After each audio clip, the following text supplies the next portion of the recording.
Quando uma criança vai crescendo na sua família de origem, mesmo nas famílias onde não existem conflitos graves, ela precisa usar mecanismos de defesa psicológica para lidar com as frustrações inevitáveis.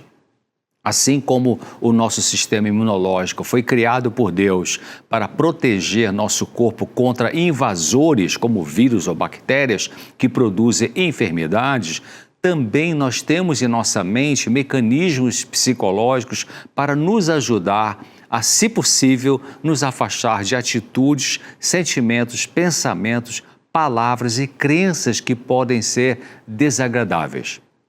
Se pensar em determinado assunto nos causa muita dor emocional, a mente pode bloquear isso usando um dos mecanismos de defesa para nos poupar e experimentar um sentimento doloroso. Então, você pode ter uma angústia e negá-la, isso porque o mecanismo de defesa impede essa angústia de vir para a sua consciência. Dói pensar no que dói. E, em geral, evitamos sentir dor emocional. Dor emocional pode ser angústia, tristeza, medo, ansiedade, culpa, vergonha, entre outras. Os mecanismos psicológicos de defesa entram em ação de forma inconsciente. Não é uma escolha que você faz conscientemente para não pensar nessa ou naquela dor mental, ou nesse ou naquele conflito, ou perda ou trauma. Por exemplo, um indivíduo viciado em alguma substância, seja álcool, droga ilícita ou outra, pode ficar muitos anos dizendo que não tem problema com drogas. Isso não é uma mentira conscientemente usada por ele, mas é um mecanismo psicológico chamado de negação. Por razões variadas, é difícil para essa pessoa admitir que ela tem descontrole quanto ao uso de substâncias. Por isso, a sua mente cria essa postura de negação. E frases que ele pode usar estando em negação desse problema pode ser eu paro de beber quando eu quiser. Eu bebo só um pouquinho. Eu só uso droga em final de semana. Enquanto que a verdade é que ele não consegue parar sozinho de usar essas substâncias, bebe demais e usa drogas com frequência. Ainda nesse exemplo da negação, quando a pessoa admite que perdeu o controle sobre o uso da substância, ao reconhecer que não consegue parar com esse vício sem receber ajuda, é quando então ele dá o primeiro passo para a recuperação, porque agora não mais está usando ou sendo dominado pela negação. Dessa forma, a verdade aparece na mente dessa pessoa e é quando ela pode procurar ajuda adequada. Interessante que o Senhor Jesus disse que, conhecendo a verdade nos libertará. Para ter cura emocional, é preciso verdade. Verdade sobre nós mesmos, sobre nossos pensamentos, sentimentos, desejos e motivações. Quando vivemos conflitos desde a infância até a vida adulta, a nossa mente vai lançando mão inconscientemente, de forma automática, de defesas mentais para nos manter na realidade e funcionando como pessoa. A gente vai se tornando aquilo que causa menos dor. Eu vou repetir. A gente vai se tornando na vida aquilo que causa menos dor. O problema é que para alguns esse jeito de se tornar é disfuncional, é complicado, machuca muita gente. Uma criança pode, por exemplo, se sentir insegura e com medo excessivo e a mente dela cria uma defesa para lidar com esse desconforto emocional que pode ser, por exemplo, fobia escolar. Naquela criança, o medo excessivo e talvez alguma dificuldade com o pai ou com a mãe, em termos de interação afetiva, produz um desconforto emocional que pode ser angústia. E a mente cria uma defesa contra essa angústia que é a fobia. Fobia é um medo exagerado, né? Em outra criança, diante dos mesmos sofrimentos, poderá surgir não a fobia, mas enurese noturna, que é voltar a urinar na cama quando a criança já tinha controle sobre isso. A fobia é um medo exagerado, como eu disse, e serve de defesa contra aquilo que assusta a pessoa. Se ela tem conflitos difíceis de resolver, a mente pode criar uma fobia, porque na fobia ela ainda consegue funcionar. Por exemplo, se a fobia é de usar elevador, ela pode subir pela escada. A fobia pode ser então entendida como uma defesa contra a experiência de uma dor emocional difícil para aquela pessoa fóbica experimentar. É como se a mente da pessoa com fobia dissesse assim: ah, é menos pior eu sentir essa fobia do que ter que encarar a minha dor emocional profunda. Na fobia eu ainda sei me virar. Como assim ela sabe se virar na fobia? É como eu disse, se for fobia de elevador, ela vai pela escada. Se é fobia de altura, ela não sobe em lugares altos. Se é fobia de lugares fechados, ela evita isso ou fica bem pertinho ali de uma porta de saída naquele ambiente. Mas lembre-se, fobia é a defesa de uma dor que a pessoa ainda não conseguiu aprender a olhar de frente e administrar. Que dor é essa? Bom, a resposta está no inconsciente da pessoa, está debaixo da superfície da consciência. A fobia é um medo excessivo, muitas vezes irracional, porque o indivíduo sabe racionalmente que não faz sentido aquele tipo de manifestação de excesso, de medo, mas mesmo assim ela sofre disso. Já atendi gente que tinha medo de passarinho. Então, racionalmente não faz sentido ter esse tipo de medo, não é? Mas para aquela pessoa, o passarinho tem um significado negativo na vida emocional, geralmente inconsciente para ela. E o mais importante é entender que a fobia, que como eu disse é um mecanismo de defesa emocional, revela que na mente inconsciente do indivíduo existem conflitos que podem não estar claros para essa pessoa.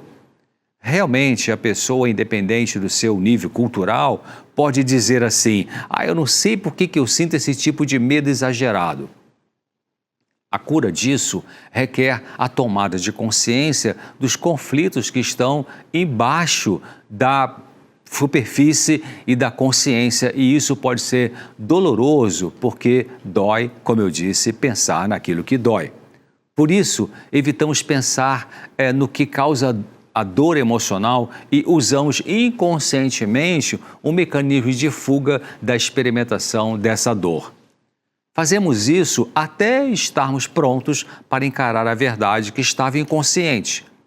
Quando essa verdade que explica nosso sofrimento mental chega à nossa consciência, então ela produzirá a chance de amadurecimento e resolução dos sintomas.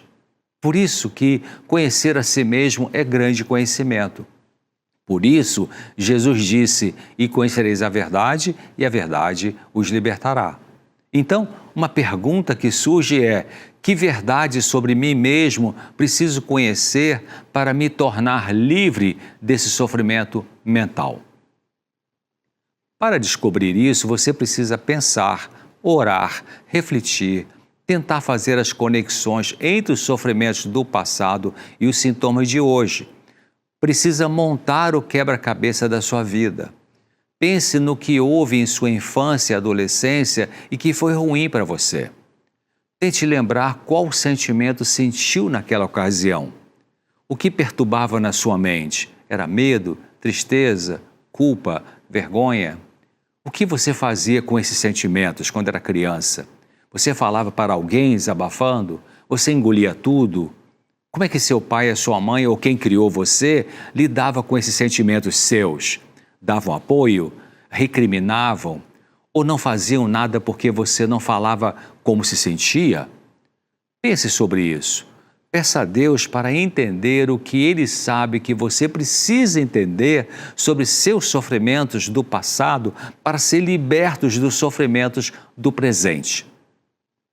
Voltando à questão dos mecanismos de defesa que nossa mente usa, mecanismos psicológicos, no momento da vida podemos precisar usar determinado mecanismo de defesa, mas com o passar do tempo e decisão de buscar a resolução dos sofrimentos emocionais básicos que estão sob a superfície do que pensamos conscientemente, então é possível abandonar o mecanismo que antes nos servia, mas que agora nos atrapalha.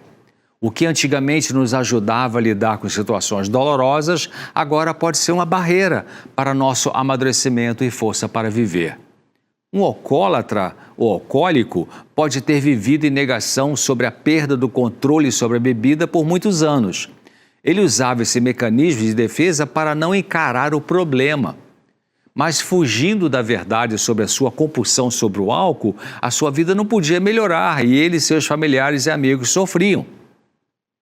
Repetindo, podemos usar por muitos anos um mecanismo de defesa e ele impedir o amadurecimento e resolução de conflitos. Vou dar outro exemplo, sem ser o da pessoa com problemas com bebidas alcoólicas para ilustrar isso.